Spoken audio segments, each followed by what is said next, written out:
अब तो ये नियम ले लिया है कि आठों पहर राधा राधा राधा राधा। तो बोले क्या है ये राधा नाम? बोले हमारा जीवन धन है, परम धन है, ये कल्प तरु है, जो चाहोगे प्राप्त हो जाएगा। आप करके तो देखो। बिन विश्वास भगति नहीं ते बिन द्रमहि न राम, राम कृपा बिन सपन्यु जीव न लह विश्राम। ये वृंदावन की भूमि से जो आपको राधा नाम श्रवण करने को मिल रहा, राधा नाम जपने की प्रेरणा मिल रही है, एक बार जीवन को राधा नाम के हवाले कर दो, समर्पित कर दो कि आप आठों पहर राधा राधा जपेंगे, फिर देख लो तुम्हारी असत कामनाएं भस्म हो जाएंगी, सत कामनाएं पूर्ण हो जाएंगी और अनुराग रस से युक्त हो जाओगे, प्रेम युक्त हो जाओगे। यहाँ तो राधा राधा पत्ता भी बोलता है, यहाँ वायु के प्रवाह से भी राधा राधा निकलता है। जिस दिन श्रवणेंद्री दिव्य हुई तो आपको सुनाई देगा यहाँ के पत्ते से, यहाँ की वायु के, यहाँ खग मृग पशु पंछी के मुख से एकमात्र राधा राधा राधा। दर्शैसी वृंदावन धाम। दूसरा अर्थ, जो राधा राधा राधा ऐसा बोलता है उसके नेत्रों के सामने दिव्य वृंदावन प्रकाशित हो जाता है। जहां दिव्य धाम वहीं दिव्य रूप, वहीं दिव्य लीला।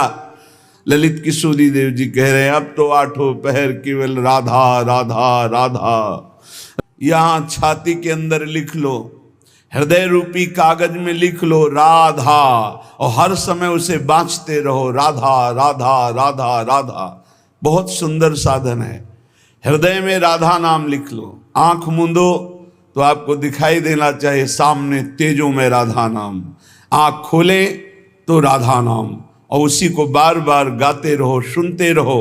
तो राधा नाम अंक आभूषण भूषित कर अंग नाच, राधा नाम लिखी पाटुलिया ललित किशोरी बाँच, साच राधा नाम सो चितरात। परम सत्य राधा नाम से चित्त को जोड़ दो, राधा नाम के गीत गा करके नाचो, राधा नाम को बार बार हृदय में मानस पटल पर लिख करके बाँचो। इसी से परम अनुराग प्रकट हो जाएगा, जो चाहोगे वो प्राप्त हो जाएगा। राधा नाम ही सो नातो, जाके नाम लेत प्रीतम सो, परत प्रीति को खातो। जो बोलता है राधा, प्रेम परवश होकर प्रीतम उसके जन्म जन्मांतर खाते को फेंक देते, नष्ट कर देते हैं। जो श्लोक में वही पद में, अनुल्लिख्यानंतानपि तदपराधान मधुपतिर महाप्रेमाविष्टम तो परम देयम विंशति। क्या इसे दूं? ये मुझे राधा नाम सुनाया, इसे क्या दूं? ऐसा श्री कृष्ण विवश होकर उसके लिखे हुए अनंत जन्मों के अपराध सब नष्ट कर देते हैं। जो विश्वास करे, खास बात है विश्वास की। ललित किशोरी पहले ते मन लातो। हाय बड़ा समय व्यर्थ चला गया, मुझे बचपन से क्यों राधा नाम सुनने को नहीं मिला, केवल राधा नाम ही रटता। कितना समय चला गया, इसके बाद परिचय में राधा नाम आया। ललित किशोरी जी कह रहे हैं यदि अब विश्वास हो जाए तो अब पकड़ लो राधा नाम, तो क्या होगा? होयो कुंज निवास। तुम कहीं भी शरीर रखो, तुम्हारा मन निकुंज में रहेगा। जगत क्यों जन्म जन्म भर मातो, राधा नाम ही सो नातो। ये जन्म मरण का चक्र बंद हो जाएगा, नवनिवृत्त निकुंज तुम्हारे नेत्रों में दर्शाने लगेगा।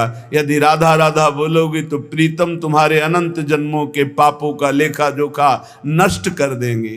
राधा नाम को उर्धार मिली है रसिक मुकुटमणि मोहन, आप ही कुंजन द्वार। राधा नाम को उर्धार। यदि राधा राधा राधा ऐसा बोले तो श्री कृष्ण हर समय तुम्हारे साथ है और निकुंज द्वार में तुम्हारा अद्भुत स्वागत होगा। राधा नाम जापक को दिव्य चिदानंद वृंदावन धाम में प्रवेश मिलेगा, उसका स्वागत होगा। आठों जाम छकेंगी अखियां छवि निकुंज बिहार, ललित किशोरी फीके परि हैं सर्वस सुख संसार, परम धन राधा नाम उर्धार। हे उपासक, यदि आठों पहर राधा राधा जपोगे तो तुम्हारे नेत्र छक जाएंगे, जुगल माधुरी तुम्हारे नेत्रों में भर जाएगी, अर्थात प्रिया प्रीतम का साक्षात्कार हो जाएगा। ललित किशोरी जी कहते हैं संसार के समस्त भोग आकर्षण ये सब फीके हो जाएंगे जितना अधिक तुम नाम राधा नाम जप करोगे। राधा नाम को आधार, आहा रसिक लालवर इसे रटत निरंतर, जान सार को सार राधा नाम को आधार। परम सार आत्म तत्व, आत्म तत्व के परम सार परमात्म तत्व श्री कृष्ण, श्री कृष्ण का परम सार राधा किशोरी। इसीलिए परम सार जानकर स्वयं हरि श्री कृष्ण राधा राधा राधा रटत निरंतर, निरंतर राधा स्मृति में। तो राधा किशोरी श्याम श्यामेति सुंदर वरेति मनोहरेति, कंदर्प कोटि ललितेति सुनागरेति। निरंतर श्याम सुंदर विविध नाम प्रभु के रटते हुए अशुभ प्रवाह लाडली करती हैं, तो राधा राधा रटते हुए स्मृति में लालजू डूबे हुए हैं। चाहे जितने तुम जैसे नीच पामर हो, कुछ भी अपराध बन गया हो, अब चिंता मत करो, अब लो नशानी अब ना नशई हो, आज तक की आप नहीं करूंगा, तो राधा नाम जप करो, आपका सब ठीक हो जाएगा। किसी की मत सुनो, सब अपनी अपनी अलग भिन्न भिन्न मति है, भिन्न भिन्न गति है। सत्य है ब्रज 84 कोश परम धाम श्री लालजू का। कोई किसी भी संप्रदाय का कहीं का भी हो, क्या ये नहीं जानता कि ब्रज 84 कोश महामहिम धन है। कल एक महामुनि जैन मुनि जी पधारे तो उनका अहोभाग्य हमें आज श्री कृष्ण की लीला भूमि में प्रवेश मिला, शायद जीवन में दोबारा आने को मिले कि ना मिले। अच्छा लगा। सब कौन ऐसा है त्रिभुवन में जो इस ब्रज भूमि और वृंदावन धाम की, और फिर बिहारी जी के दर्शन को गए, यहाँ की रज माथे पे लगाई, अहोभाग्य बार बार ऐसे बोल रहे थे। ये चाहे जितना कोई गुणहीन मलिन दीन हो, यदि ये नियम ले ले कि अब लो नशानी अब ना नशई हो और राधा राधा राधा रटे, तो उसे निरंतर श्री लालजू के सानिध्य का अनुभव होने लगेगा, सारे दुख मिट जाएंगे और सच्चिदानंद प्रेम रस में डूब जाएगा। सब गुणहीन मलिन दीनयति, जो पतितन में सरदार, पापियों में भी महापापी जो हो, पर वो रटने लगे राधा राधा राधा, तो ललित किशोरी जी कहते मैं वादा करता हूं तासु भरोसे ललित किशोरी सो पांव पसार। मेरी महारानी जी के भरोसे होकर निश्चिंत होकर सो। अब यमदूत तुम्हें डांट नहीं लगा सकते, अब तुम्हारी दुर्गति नहीं हो सकती यदि तुम्हारे मुख से राधा राधा राधा ऐसा निकल रहा है। राधा नाम की गति न्यारी, सपने हूं रसना पर आवत जो, तो विवश बनत हैं कुंज बिहारी। जागृत की राधा राधा कौन कहे, अगर स्वप्न में निकल जाए राधा तो कुंज बिहारी विवश होकर उसके अधीन हो जाते हैं। मान लीजिए तो आप निहाल हो जाएंगे। ये किसी स्वार्थवश महापुरुष नहीं कह रहे, तुम्हारे पास कुछ नहीं देने के लिए, जो है वो सब नाशवान है। उस नाशवान को जिसे तुम महत्व दे रहे हो, इस मार्ग में चलने वाला पथिक पहले कदम पर उसको नष्ट कर देता है। उस वासना को नष्ट कर देता है, उस आश्रय को नष्ट कर देता है, उस चाहत को नष्ट कर देता है जो इस नाशवान की हो। बाद में व्यवहार में तुम देखते हुए उसे नहीं समझ सकते आंतरिक स्थिति को। राधा नाम की गति न्यारी, सपने हूं रसना पर आवत जो राधा, तो विवश बनत है कुंज बिहारी। बनत हैं, यद्यपि वो विवश नहीं है, परम स्वतंत्र समस्त शक्तियों के स्वामी, पर राधा नाम उन्हें विवश कर देता है, अधीन कर लेता है। सुंदर दिव्य किशोर वैष्णव, बानी मधुर रहत एक सारी। जो राधा राधा रटते हैं, एक दिन नवीन किशोर अवस्था के हमारे युगल सरकार गलवैया दिए हुए उससे बात करेंगे। बात मिलने की बात जाने दो, दर्शन की बात जाने दो, बात करेंगे कैसे हो, कैसा अपार वो सुखमय समय होगा जब मेरे प्राणाराध्य पूछेंगे कैसे हो, और हम दौड़कर उनके चरणों में लौट जाएंगे और वो दोनों एक एक बाह पकड़कर उठाएंगे। जन्म जन्मांतर की हमारी चाहत पूरी हो जाएगी। सुंदर दिव्य किशोर वैष्णव, बानी मधुर रहत एक सारी। राधा नाम की गति न्यारी। जो राधा राधा रटते हैं उन्हें अखंड वृंदावन वास प्राप्त होता है। आज नहीं प्राप्त, अगर हो रहा तो चिंता मत करो, शरीर छूटने के बाद यहीं आओगे, यहीं के हो। श्री वृंदावन वास निरंतर, पावत ललित किशोरी वारी। राधा नाम की गति न्यारी। ये सबसे अलग है राधा नाम। जो विश्वास करके राधा राधा हित धू जो विश्वास है, तब ही सुधरे बात। ना तो माया पंथ में फिरे जो टक्कर खात। यदि विश्वास है तो बात सुधर गई, विश्वास नहीं तो माया के टक्करों में चकनाचूर हो जाओगे। कभी काम, कभी क्रोध, कभी लोभ, कभी मोह, कभी मद। तुम्हारा जो साथ देने वाला है वही तुम्हें नष्ट कर देगा। हमारी बात को समझना। यदि भगवद आश्रय नहीं तो तुम्हारा कोई नहीं है, भगवद आश्रय है तो सब विरोध में हो तो भी तुम्हारा कोई बाल बाका नहीं कर सकता। अपनी स्थिति प्रभु में हो, सब बात बन गई। एक हाथी को उसका सेवा करने वाला बहुत जो दुलार करता था, उसे साइड में कर रहा था, एक छोटी छड़ी लेके ऐसे वर्षों से उसका पालन पोषण कर रहा था। काल सवार हो गया, सूंड से पटक दिया और जैसे परेठा पलट पलट के बनाया जाता है ऐसे उसको चकनाचूर कर दिया, लातों से रख रख कर मार कर। एक आदमी जा रहा है आराम से, पीछे से साड़ आया, उठाकर पटक दिया, इतना मारा, मर गया। एक एक मिनट में मृत्यु हमारे लिए खड़ी हुई है, कहां कब कैसे। इसलिए हमारा जीवन जितना है वो सब सुखमय हो जाए, आनंदमय हो जाए, हमारी मृत्यु भी हो तो महोत्सव बन जाए। इसलिए राधा राधा राधा। पूज्य भाई श्री हनुमान प्रसाद पोद्दार जी महाराज कह रहे, प्रेम शब्द ये संसार में सार्थक नहीं है, धोखा है। यहां संसार में कोई किसी से प्रेम नहीं करता, कोई नहीं करता। अपने स्वार्थ की पूर्ति के लिए ही यहां प्रेम शब्द का प्रयोग किया जाता है।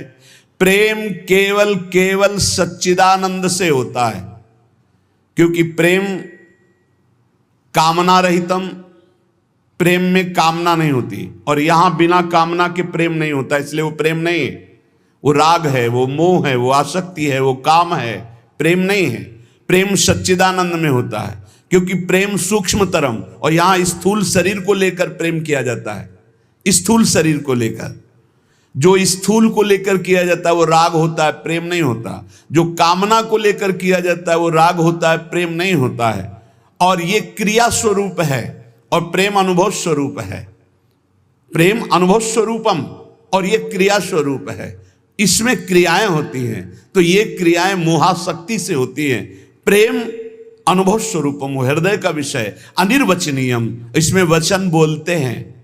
जहां एक दूसरे के प्रति मैं तुम्हें बहुत प्यार करता हूं, क्यों? उसको प्रभावित करके अपनी वासना की पूर्ति करना है। इसलिए चाहे कोई वासना हो, कोई स्वार्थ हो, कोई किसी से मित्रता करता है तो बीच में गंदगी होती है, निज सुख, गंदगी होती है, अपनी भावना को पोषण करना, अपने स्वार्थ का पोषण करना, अपनी वासना का पोषण करना। अगर ये गंदगी निकल जाए तो सच्चिदानंद प्रेम कहीं भी कर ले तो भगवान की प्राप्ति हो जाए। पर स्वसुख वांछा रूपी गंदगी का त्याग, जो अपने सुख को भोगने के लिए दूसरे से प्यार का शब्द प्रयोग किया जाता है, ये राग है, ये काम है, ये मलिन वासना है, ये प्यार नहीं है, ये मदांध है। को मदांधो मदनातुरोवा, ये काम से व्याकुल पुरुष ऐसा बोलता है।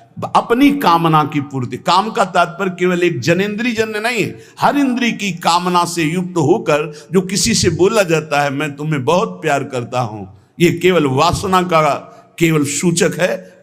क्योंकि अनिर्वचनीयम प्रेम स्वरूपम, प्रेम कभी कहा नहीं जा सकता कि मैं तुम्हें बहुत प्यार करता हूं। इसलिए प्रेम सार्थक होता है सच्चिदानंद भगवान में। प्रेम शब्द केवल लगता है भगवान में, और यहां जो भी होता है वो राग होता है, काम होता है, आसक्ति होती है, मोह होता है। प्रेम शब्द श्री भगवान में सार्थक होता है, समझ लीजिए। जहां भी प्रेम कोई कहे कि हम आपसे प्रेम करते, तो समझ लेना बहुत कोई न कोई स्वार्थ बुद्धि है, कोई न कोई वासना बुद्धि है, कोई न कोई अपने सुख की बात ये देख रहा है मेरे में, इसलिए कह रहा है मैं तुम्हें बहुत प्यार करता हूं। प्रेम विशुद्ध होता है, कामना मलिन होती है। प्रेम निस्वार्थ होता है और कामना स्वार्थ युक्त होती है। यहां कौन निस्वार्थ प्रेम करता है? यहां कौन विशुद्ध प्रेम करता है? उज्जवल होता है प्रेम और काम मलिन होता है। प्रेम इंद्रियातीत है और काम इंद्रियों से होता है। तो ये प्रेम सार्थक होता है सिर्फ श्री भगवान में। जो आपको बोले कि मैं आपको बहुत प्यार करता हूं, तो समझ लेना ये वासना का खेल खेलने का षड्यंत्र है, ना कि प्रेम। आज इसी षड्यंत्र में फंसकर अपने चरित्र को, अपने जीवन को दूषित किया जाता है और कहा जाता है प्रेमी हैं हम। प्रेमी, प्रेम शब्द को कलंकित किया जाता है। वही प्रेमी हितधाम में थे तो एक जोड़ी आई, उन्होंने कहा कि उन्हें लव मैरिज किया है, आशीर्वाद दीजिए। बढ़िया है। एक साल बाद अकेले दिखाई दिया हमको, भाई अकेले आए आप? बोले तलाक हो गई है। यह है प्रेम। दूसरा मिल गया कोई स्वार्थ पूर्ति के लिए, उससे अच्छा अपनी भावना में, खत्म प्रेम। स्वार्थ की पूर्ति को संसार में प्रेम कहा जाता है। इसलिए प्रेम शब्द को गंदा न करो। प्रेम केवल अंतर में विराजमान निरंतर जिनकी सत्ता है उन श्री भगवान से होता है। जब प्रेम होने लगता है तो दूसरी समस्त वस्तुओं से, समस्त स्थितियों से मन हटने लगता है। केवल प्रीतम ही प्रीतम सुहाते हैं। ऐसा कामी पुरुष को भी होता है, ऐसा कामिनी को भी होता है। बस बिल्कुल नजदीकी है काम और प्रेम में, पर प्रेम निर्मल भास्कर है और ये घोर अंधकार है। इसलिए गोस्वामी जी ने बहुत समझ कर मांगा कि काम ही नारी प्यारी जिम, लोभी जिम प्रिय दाम, तिमि रघुनाथ निरंतर प्रिय लागो मोहिराम। हमारा आपसे प्रीता कैसी हो? जैसे कामी पुरुष की कामिनी में होती है, जैसे कामिनी की कामी पुरुष में होती है, ऐसे हे नाथ मेरी चित्तवृत्ति निरंतर आप में लगी रहे। प्रेम तभी माना जाता है जब अपनी शुद्धि भूल जाए और केवल प्रेमी की याद रहे। और यहां अपनी शुद्धि रहती है। अपनी शुद्धि के द्वारा अपनी वासना की पूर्ति को यहां प्रेम कहा जाता है।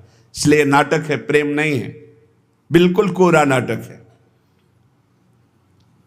बहुत विचित्र विचित्र गति, बहुत विचित्र गति। प्रेम उसे कि हम आपसे प्यार करते हैं, यदि आप वहां सुखी हो तो जाओ, भगवान तुम्हें सदैव सुखी रखें, कभी तुम हमारी तरफ मुड़कर मत देखना, तुम आनंदित रहो, तुम सुखी रहो, आनंदित रहो। प्रेम का स्वरूप समझना बड़ा कठिन है। यदि मेरे देखने से तुम्हें दुख होता, मैं कभी तुम्हारे सामने नहीं आऊं। तुम सुखी रहो, तुम आनंदित रहो, तब माना जाए थोड़ा सा प्रेम उज्जवल हो रहा है, निर्मल हो रहा है, वासना का भूत, उसे प्रेम कहा जाता है। प्रेम केवल प्रीतम अपनी भी शुद्ध भूल जाए, अपनी भी शुद्ध भूल जाए, या अपनी ही शुद्ध की पूर्ति के लिए प्रेम शब्द का प्रयोग किया जाता है। प्रेमी केवल प्रीतम की बात करता है, केवल प्रीतम की बात सुनता है, केवल प्रीतम को देखता है, चारों ओर प्रेम ही प्रेम। प्रेम की वृत्ति में कभी पूर्णता नहीं आती है कि मुझे पूर्ण प्रेम प्राप्त हो गया, ऐसा कभी नहीं आता। सदैव प्रेम में कमी का अनुभव होता है। मैं कहाँ उनको प्रेम करती हूँ, मेरे में कहाँ ऐसा है कि मैं उन्हें प्रेम दे सकूं। मैं तो सब गुणों से हीन हूं, ये तो पता नहीं वो क्या देखते हैं कि हमसे प्रेम करते हैं। ये प्रेमी का हृदय होता है। मैं तो नीच हूं, अदम हूं, उनकी किसी लायक नहीं हूं, पर ये उनकी उदारता है कि वो मुझे स्वीकार किए हुए हैं। प्रेमी को अपने में सदैव कमियों का अनुभव होता है, अपने में उसको दोष दर्शन होता है, मैं इस लायक नहीं हूं। और वो अपने प्रीतम में भारी से भारी दोष कोई उनके प्रीतम पर साबित करे तो भी वो गुण ही उसको दिखाई देता है। प्रेम असीम होता है, प्रेम की सीमा नहीं होती। प्रेम प्रतिक्षण बढ़ता रहता है निरंतर, पर कभी अंत नहीं होता। प्रेम कहीं रुकता नहीं है, किसी वासना, किसी परिस्थिति, किसी स्थिति, तिरस्कार, मान, अपमान, कहीं भी नहीं रुकता। वो बढ़ता प्रीतम की तरफ चला जाता है। प्रेम में सब कुछ अर्पण होने पर भी प्रतिपल अर्पण करने की प्रबल इच्छा रहती है। यहां तक कि प्रेमी स्वयं भी प्रेमास्पद के अर्पित हो जाता है, पर इस बात का उसको स्मरण भी नहीं होता कि मैं कितना समर्पित हूं। प्रेम वाणी का विषय नहीं है, प्रेम हृदय में रहता है, और वो हृदय हृदयेश्वर के पास चला जाता है तो उसका हृदय भी नहीं रहता। बहुत अद्भुत है ये प्रेम।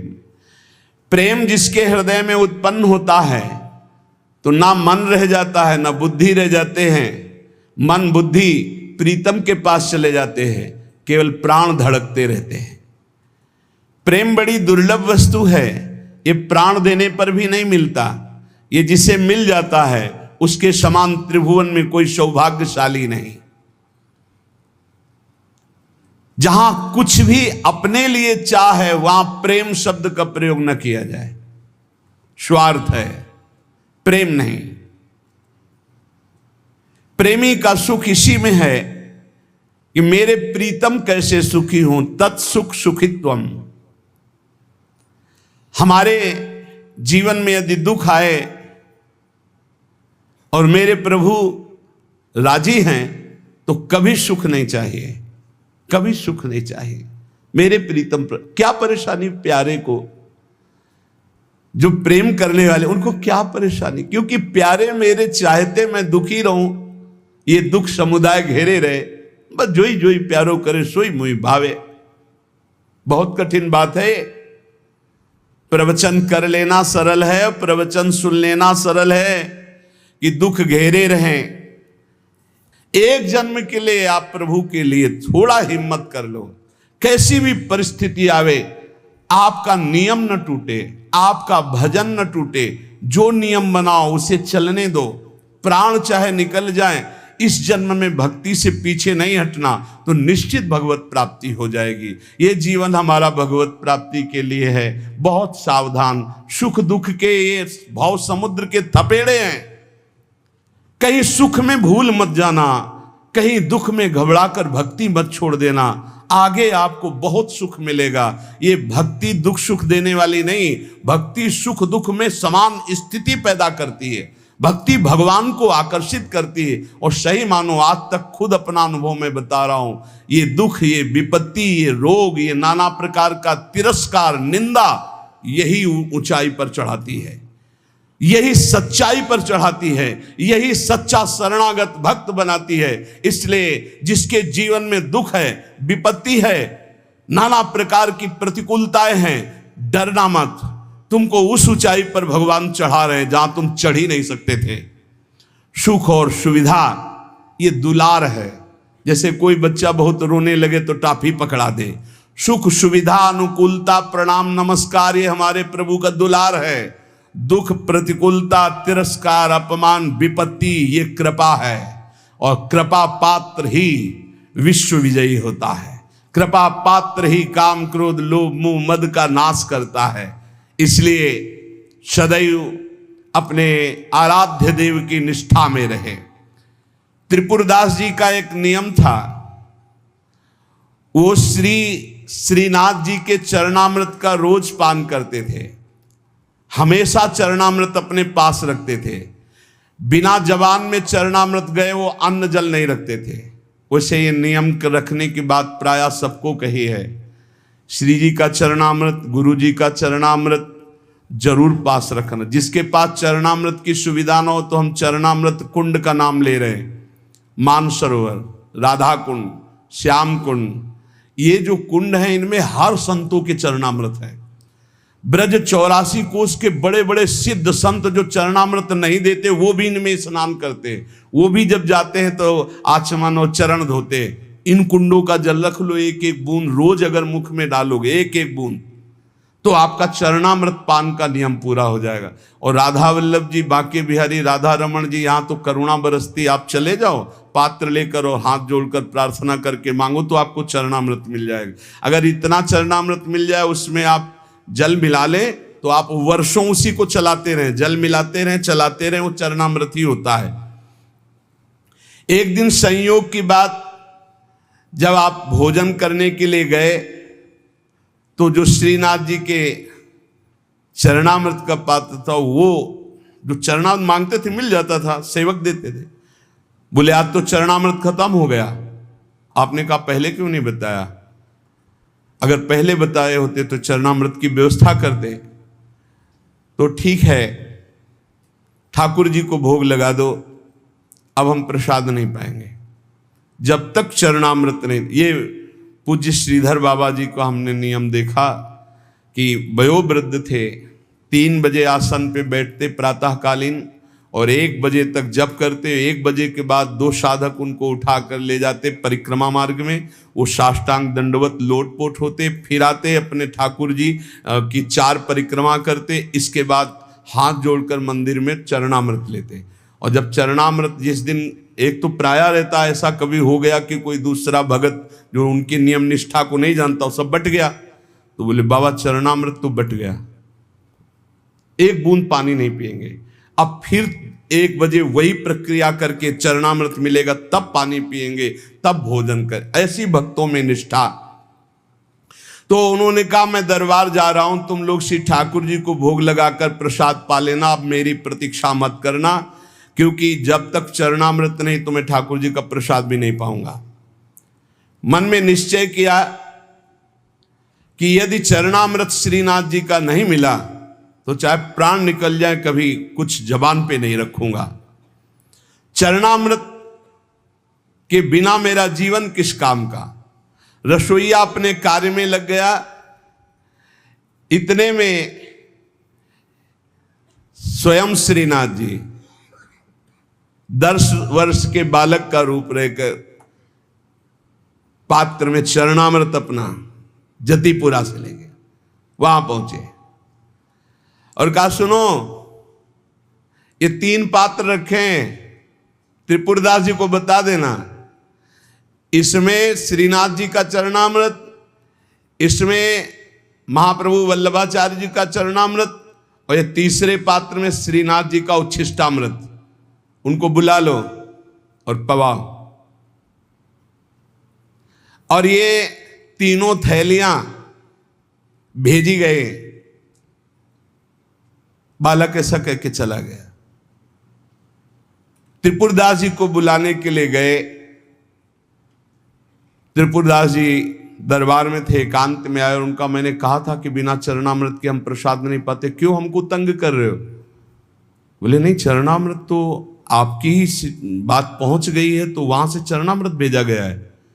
बोले कौन बालक चरणामृत लाया? बोले जय जय ने भेजा होगा। तो कितनी अवस्था था? 10-12 वर्ष की अवस्था।